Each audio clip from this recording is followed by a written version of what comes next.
پاکستان کے اس چاروں صوبوں کے گورنر جو جاگیردار تھے.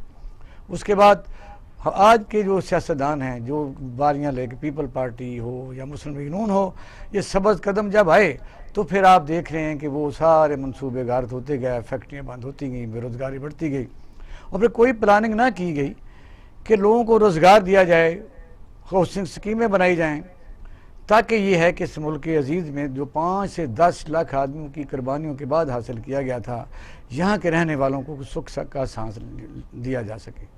پاکستان میں بجلی مہنگی کر دی گئی، اس میں سے کمیشن اور کک بیکس میں آپ نے اربوں روپے لے کے غیر ملکوں میں مفرور ہو گئے، اور آج تک وہ کیسز عدالتوں میں موجود ہیں. اور اس بجلی کا نقصان یہ ہوا کہ انڈسٹری بند ہو گئی، کیونکہ ہمارا دنیا سے کوئی مقابلہ ہی نہ رہا.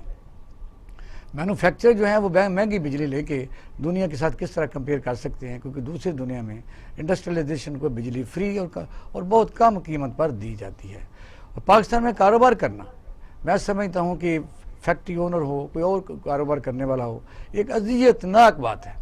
پوری دنیا میں جو لوگ ٹیکس دیتے ہیں، انڈسٹری قائم کرتے ہیں، کوئی کاروبار کرتے ہیں، تو ان کے لیے ایک اسپیشل ان کی عزت افزائی کی جاتی ہے. لیکن پاکستان میں سرکاری ادارے اس آدمی کا جینا دوبر کر دیتے ہیں، اور کئی لوگ اس صدمے سے ہی اور اس قسم کی زیادتی اور ظلم سے پاکستان میں سے اپنا سرمایہ نکال کے باہر کے ملکوں میں انڈسٹری لگا دی. آج کا پاکستان کا جو نوجوان بے روزگار ہے، اس کی ریزن یہی حکمران ہیں، یہی ان کی پالیسیاں ہیں، یہی ان کی کمیشن اور کک بیکس ہیں. اور اس سے آگے بے روزگاری نے جو گل کھلائے، اس سے آپ دیکھ رہے ہیں کرائم ریٹ بڑھ گیا، اور ملک میں غریبوں کی تعداد میں اضافہ ہونے سے ہاسپٹل ایجوکیشن سے ہم دور ہوتے گئے. یہ ہمارا موضوع رہے گا، اس لیے کہ سیاست میں آپ اپنی روزمرہ زندگی میں آپ دیکھ رہے ہیں کہ ہم ایک ہی آدمی، وہی چہرے، وہی وہ لوگ جنہوں نے اربوں خربوں روپے لوٹا ہے، اور ایک دھیلے کے انہوں نے کرپشن نہیں کی. تو اگر نہیں کی تو ملک کا یہ حال ہونا تھا. ہمارے ساتھ خرم قریشی صاحب وسیع تجزیہ کار موجود ہیں، ایئر مارشل انور محمود خان صاحب ہیں، اور ملک منظور صاحب چیمبر آف کامرس کے صاحب کا نائب صدر ہیں. ویلکم ٹو دا شو. ملک منظور صاحب، آپ سے آغاز کرتے ہیں کہ یہ کہتے ہیں کہ بھئی کہاں آ کے ہم رک گئے، اب کوئی سرا ہاتھ نہیں آ رہا کہ جائیں تو جائیں کہاں؟ بہت شکریہ اقبال صاحب. مسئلہ یہ ہے کہ دنیا میں جو بھی ترقی ہوئی ہے، اور اگر ایوب خان کے دور کی آپ نے انٹرو میں بات کی، تو اس وقت آپ نے کیا کیا تھا؟ آپ نے انفراسٹرکچر کو ڈیولپ کیا تھا، آپ نے لوگوں کے لیے ایز آف ڈوئنگ بزنس کی تھی، آپ نے کاسٹ کنٹرول کی تھی، آپ نے انجینئرنگ یونیورسٹیوں میں لوگوں کو ڈالا تھا تاکہ وہ اچھے انجینئر بن سکیں، ان کو ریسورس دیے تھے. دیکھیے دنیا میں ہوتا یہ ہے کہ جب تک آپ لوگوں کو آسانیاں نہیں دیں گے، لوگ کاروبار ہی نہیں کر سکیں گے. اور اس کے بعد کیا ہوا کہ مسلسل آپ نے جو ہے وہ نیشنلائزیشن کی، اس کے بعد آپ افغان وار میں چلے گئے، پھر آپ نے اربوں روپیہ دنیا سے قرضہ لیا، اور پاکستان کے یہ حالات ہیں. اگر ہم اربوں روپے ڈالر نہ لیتے تو پھر کیا حالات ہوتے؟ ہم نے اپنے خرچے گورنمنٹ نے کہیں کم نہیں کیے. آج بھی بدقسمتی سے گورنمنٹ کوئی بھی ایسا کام کرنے کو تیار نہیں ہے جس میں انہیں لگے کہ ان کی پاور کم ہو رہی ہے. بیوروکریسی، سوابدیدی اختیارات، جس کی ہم ہمیشہ بات کرتے ہیں آپ کے ساتھ کہ سوابدیدی اختیارات کے تھرو ہے، اور وہ جس چیز کو صحیح سمجھتے ہیں اس کو وہی کرتے رہتے ہیں. کھلی کچہریوں میں لوگوں کو ڈال کے مافیاز کو اور پروموٹ کیا جاتا ہے. ہم لیٹر لکھتے ہیں، ہمیں جواب نہیں دیتے. مجھے بتائیں آپ کون سی کھلی کچہری میں جانا چاہتے ہیں؟ جب میں آپ سے ڈائلاگ نہیں، کھلی کچہری والے کا مینڈیٹ کیا ہے؟ آپ مثلا ڈسٹرکٹ جو لیول پر ایک ڈپٹی کمشنر ہے، وہ آپ کا کون سا مسئلہ حل کر سکتا ہے؟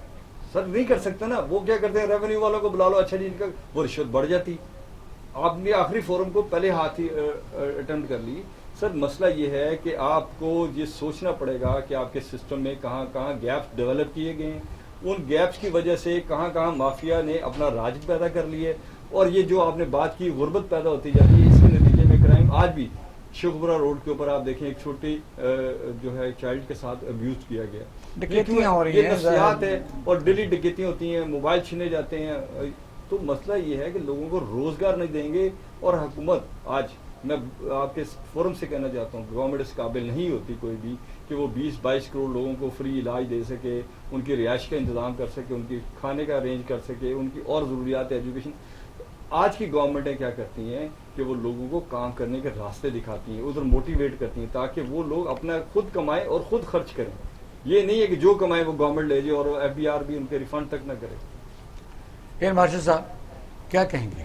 کیونکہ صورتحال اس وقت دن بدن خطرناک حد تک ہو رہی ہے. اس کا آپ کے سامنے شاخسانہ یہ ہے، ایک اسٹیٹ فیلئر یہ ہے کہ اگر ہم لوگوں کو تعلیم فری نہ دے سکے جو آج سے 50 سال پہلے فری تھی، تو لوگ پڑھانے کے قابل نہ رہے.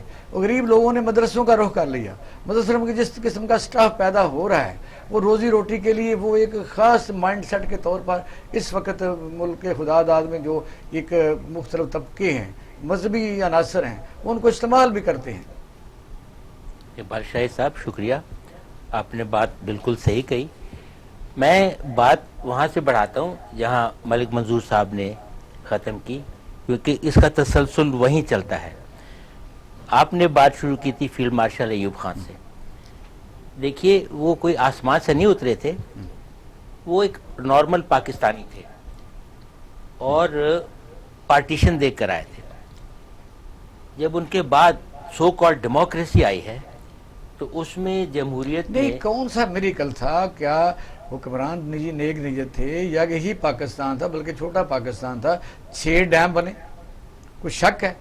بے تحاشا انڈسٹری. جب ہم لاہور سے جاتے تھے تب تو خیر کوئی راستے میں اربن ہی ہو گیا، تو راستے میں سینکڑوں کی ملیں اور اتحاد کیمیکل اور ہزاروں مزدور باہر نکل رہے اسی زمانے میں عرض کر رہا ہوں. تو جب فیلڈ مارشل نے جو بھی بات کی، یہ یاد رکھیے ہم جمہوریت کی بات کرتے ہیں. پاکستان کا المیہ جمہوریت نہیں ہے، پاکستان کا المیہ جمہوریت کو مس یوز کرنے کا ہے. کس طرح سے؟ آپ مجھے 5 منٹ دیں تو میں گزارش کرتا ہوں.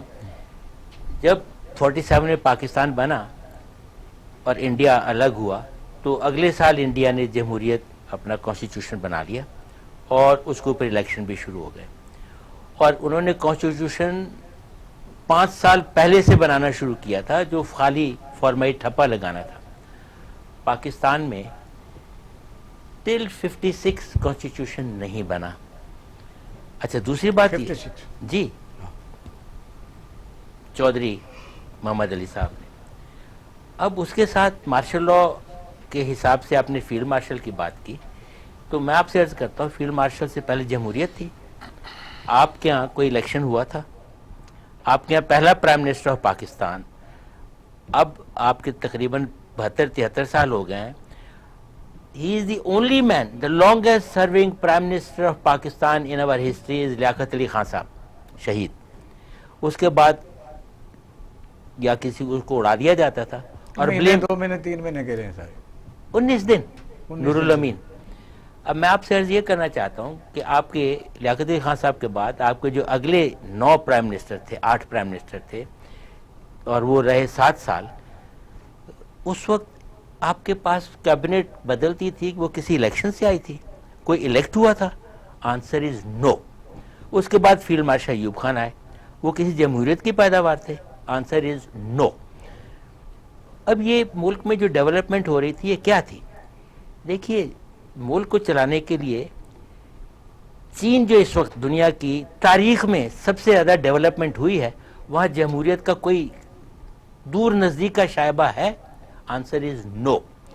ہم لوگوں کو ایک ایسے خول میں ڈال کے اندھا کر دیا جاتا ہے. نہیں، آپ کیا سمجھتے ہیں کہ نہ مجھے مکمل کرنے دیجئے، ہاں، سوری. اچھا، اس وقت اب بات یہ ہے کہ جس جمہوریت کی ہم بات کرتے ہیں وہ جو جمہوریت ہم کو آسمان سے زمین پر لے آئی ہے اور آپ کہتے ہیں کہ اس کو اور چلایا جائے.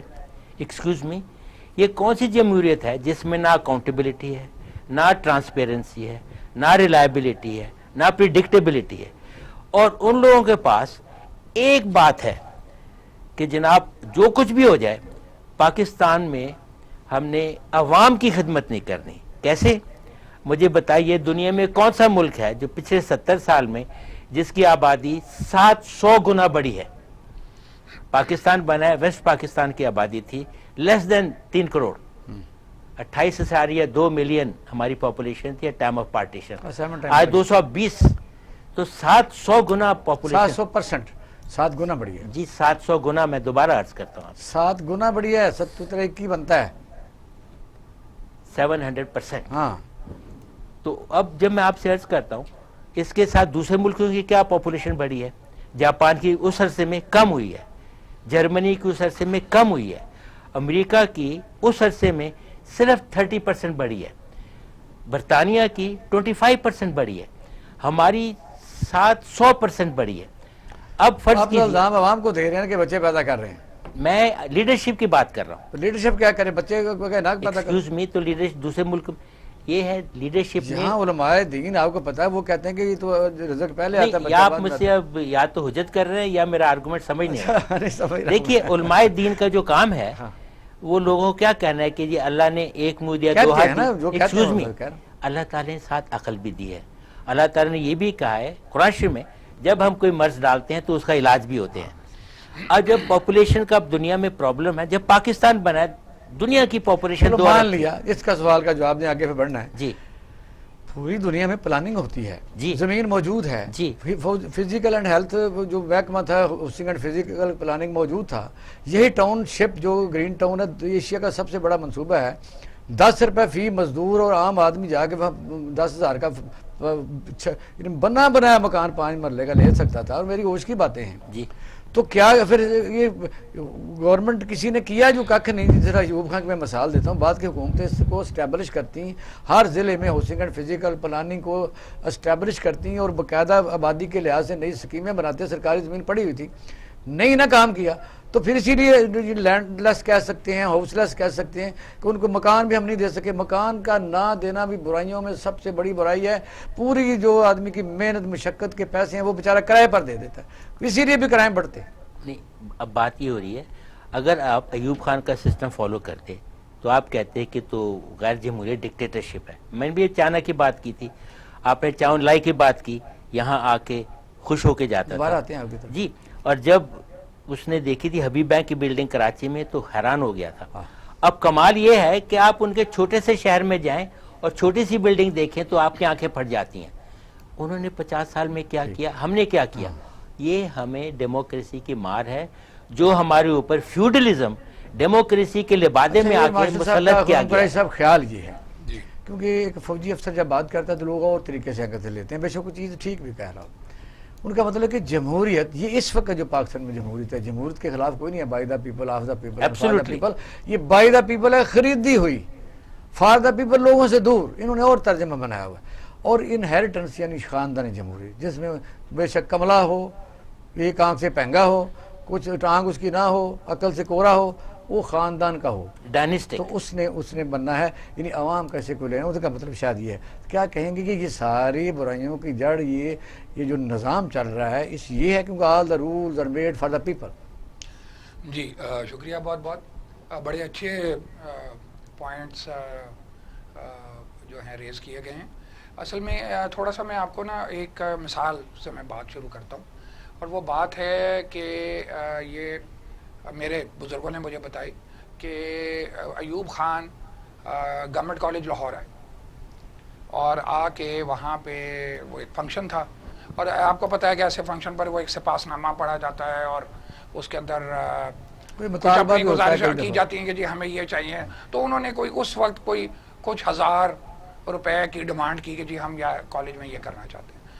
تو ہمارے ہاں آپ کو جس طرح معلوم ہے کہ آج کل اگر ایسا ہو تو وہ جو بھی ایون گورنر جس کے پاس کوئی فائنینشیل اختیار نہیں ہے وہ بھی 5-10 لاکھ روپے کا انعام مطلب اناؤنسمنٹ کر جاتا ہے, ٹھیک ہے, جس کو. تو اس وقت وہ ایوب خان نے اپنی تقریر میں یہ کہا کہ جی میں نے آپ کے پوائنٹس نوٹ کر لیے ہیں اور میں یہ پوائنٹس لے جا کے اپنے فائنانس منسٹر کو دوں گا اور میں ان کو کہوں گا کہ اس کو دیکھیں اور اگر یہ فیزیبل ہوا تو یہ انشاءاللہ ہم آپ کے لیے یہ ضرور کریں گے. اس کو کہتے ہیں فائنینشیل ڈسپلن. یعنی ہم کسی ایک سسٹم کو لے کے وہ چل رہے ہیں, وہ مینٹلی یہ ایک مائنڈ سیٹ, ایک مینٹیلٹی شو کرتا ہے اس شخص کی. بات جہاں اب بات ہوئی جمہوریت کی, جمہوریت میں کوئی خرابی نہیں ہے, مگر جس طرح کی جمہوریت ہمارے ملک میں یا ہمارے جیسے ملکوں میں ہوئی ہے, it only serves the politicians and not the people. یہ انفارچونیٹ سی بات ہے. ہمارے ہاں یہ جمہوریت یا یہ democracy it does not serve the people. اور تو ایک تو یہ بات ہے. دوسری میں آپ کو ایک اور سسٹم ہم کہاں سے اترے. پاکستان کا جو سیکنڈ 5 ایئر پلان تھا وہ جب بنا ایوب خان کے دور میں بنا, وہ اس کے جو ہر حکومت میں گزارش کریں گے نا, وہ ہم نے نہیں امپلیمنٹ کیا. آج آپ کوریا سے جا کے پوچھیں کہ آپ کی ترقی کا کیا راز ہے تو وہ اچھا کہتے ہیں یہ کہ تو ہم نے ٹھیک آپ ہے، کا آپ مسالے تو سیکنڈ دے 5 سکتے ایئر ہیں، پلان لیا وہ کہتے ہیں کہ وہ مسالے تو ہیں اور تو ہم نے امپلیمنٹ کیا. ہم نے اپنے ملک کی بات کرنی ہے کہ یہ ہم مسالے دیتے ہیں جو ہمارے پاس بھی آزاد ہوئے. یہ ہمارے منہ پر ایک تمانچہ ہے کہ جس طرح ابھی فرمایا کہ جب چون لائی نے دیکھا کہ ہمارا کراچی، تو پھر یہ ہے کہ ان کو احساس ہوا کہ کون سا یہ ترقی یافتہ ملک ہے. ترقی یافتہ تھا. ہم نے اپنے ملک کے کون کون سی برائیاں ہیں، کون کون سے برے لوگ ہیں، کون کون سی پالیسیاں ہیں، کون کون سی ہونی چاہیے سر تھی، اس کون میں کون میں سی وہی نہیں آپ ہونی سے چاہیے. میں وہی گزارش کر رہا ہوں نا، جب تک لوگ کسی سسٹم کو فالو کر رہے تھے. دیکھیں جب یہاں پر انگریز تھا موجود تھا، یہی قانون تھا نا، لا اینڈ آرڈر اس سے کنٹرول ہوتا تھا. ٹھیک ہے، وہ اس لیے کہ اس سسٹم کو فالو کر رہے تھے. ہم نے تو سسٹم کو کر دیا سائڈ پہ اور ہم آگے ڈسکریشنری پاورز اور ثواب دیدی چیزوں کے اوپر. تو سسٹم تو ختم ہو گیا. جہاں آپ سسٹم کو لے کے چلتے ہیں تو جو افسران ہیں، جو بیوروکریٹ ہے، یا جو بھی لوگ اس کو چلا رہے ہیں، ان کے ثواب دیدی ایسا بتائیے، جب ہم یہ کہتے ہیں جی کسی ملک کی بھی کریم جو ہوتی ہے وہ ڈی ایم جی میں جاتی ہے، سی ایس پی کرتی ہے، اور وہ ملک کو چلاتے ہیں، بہترین چلاتے ہیں. جس طرح ہمیں بھی ہائر کر لیتے ہیں باہر کے ملکوں میں، پینٹاگون بھی کرتا ہے، اچھے ڈاکٹر کوئی ملک کرتے ہیں. تو یہاں کیا بیماری ہے، یہاں کون سا یعنی ایک سایہ ہے کہ یہاں جو بیوروکریسی اپنے آپ کو سمجھتی ہے کہ ہم بہت اچھے ہیں، انہی کے موجودگی میں یہ ملک کا حال ہوا ہے. کون سی پالیسیاں انہوں نے بنائی ہیں، کون سی اچھی عقل کی بات بتائی ہے. کیا یہ چور اور چوکیدار ملے ہوئے تھے؟ سر دیکھیں، ان کو اپنے آپ کو اچھا سمجھنے سے وہ اچھے تو نہیں بن جائیں گے نا. میں بھی سمجھتا ہوں کہ میں بہت اچھا ہوں، لیکن یہ تو میرے اچھے ہونے پر ہے. مسئلہ یہ ہے کہ جو ہماری بیوروکریسی، جو شروع میں انڈین سول سروس سے لوگ آئے تھے، وہ بڑے کمپٹنٹ اور ڈیڈیکیٹڈ لوگ تھے جنہوں نے اس ملک کی واقعتاً خدمت کی. یہ بیوروکریسی بھی ہمارے پولیٹیشنز کی طرح ہیں، they started serving them selves. اب یہ مسئلہ ہے کہ اگر آپ کو ایک گاڑی آتھرائزڈ ہے تو آپ کے پاس 4 گاڑیاں ہیں. ایک افسر یہاں لاہور میں پوسٹ آؤٹ ہوتا ہے، وہ جی او آر میں گھر لے لیتا ہے، وہ یہاں سے پوسٹ آؤٹ ہو کے کسی اور جگہ چلا جاتا ہے، یہ گھر بھی ریٹین کر لیتا ہے، اگلے پہ بھی جا کے قبضہ کر لیتا ہے. تو یہ کہاں کا سسٹم ہے یہ؟ جب آپ یہ کچھ کر رہے ہیں تو پھر اس افسر سے کیسے توقع کر سکتے ہیں کہ میرے اور آپ کے لیے وہ سوچے؟ وہ تو صرف اپنے لیے سوچ رہا ہے. تو بیسکلی یہ پرابلم ہے. اب جو بات آپ نے ساری اس بیماری کی جو ہے وہ بنیاد یا جڑ وہ بیوروکریسی بھی ہے اور سیاستدان بھی ہے. incompetence of both and lack of integrity also. both. یہ دو چیزیں ہیں. جمال صاحب جی آپ بتائیے، کیونکہ آپ کئی آپ چیمبر آف کامرس میں بلاتے ہیں، آپ کی مجبوری بھی ہے، پریزیڈنٹوں کو بھی بلاتے ہیں، ملک کے وزیر اعظم بھی آتے ہیں، وزیر بھی آتے ہیں، اور آپ سی بی آر کے چیئرمینوں کو بھی بلاتے ہیں، ممبرز بھی آتے ہیں کہ یہ بڑے پڑھے لکھے لوگ ہیں. کیا یہ ایک ملک کو کوئی ترقی دے ہی نہیں سکتا؟ یہ کون سی پڑھائی کر کے آتے ہیں کہ انڈسٹری جو ہے، آپ کی کئی دفعہ ہم نے خیالات سنے ہیں کہ بھی انڈسٹری یہاں چلانا تو ایک اس طرح جس طرح بندہ کو چوروں کی طرح چلا رہا ہے کہ وہ آدمی ملزم کی طرح وہ اس کو ساتھ ٹریٹ کیا جاتا ہے. تو جب وہ اس کا ٹریٹ اس طرح کیا جائے گا تو وہ کیسے چلائے گا، کیسے روزگار دے گا، کیسے ایکسٹینڈ کرے گا انڈسٹری کو؟ تو یہ بتائیے ذرا. سر پہلی بات جو ہے وہ یہ ہے کہ آپ نے ایز آف منی میکنگ کا ایک بہت بڑا میکینزم ڈیولپ کیا ہوا ہے، جس کی وجہ سے آپ کے ملک میں پڑھائی کر کے پیسہ کمانا، اپنی سروائیول کرنا بھی بہت مشکل ہو گیا ہے. ایک آدمی کہے نا جی میں پڑھ لکھ کے آیا ہوں اور میں سرو کرنا چاہتا ہوں، کسی کو میری انڈسٹری میں ایک پڑھا لکھا آدمی نہیں چاہیے.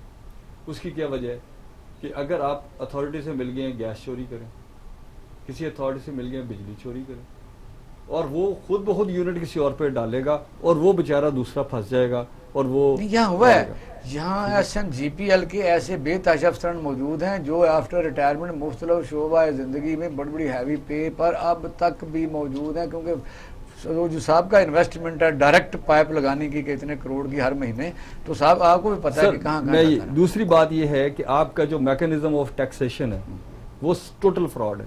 اچھا، آپ کی ٹیکسیشن کلیکشن کا آپ دیکھیں کہ گورنمنٹ بھی کہہ دیتی ہے، خان صاحب بھی کہہ دیتے ہیں، عمران خان صاحب بھی کہتے ہیں کہ یہ ہم نے اتنا ریونیو ٹارگٹ کیا اور کلیکٹ کیا. بائی گاڈ وہ ریونیو نہیں ہے، وہ ایڈوانسز ہیں جو آپ سے دوبارہ ہم بات کا دوبارہ اس کو ری اسٹارٹ کریں گے. ناظرین اب ہم لیتے ہیں چھوٹا سا بریک، ہمارے ساتھ رہیے.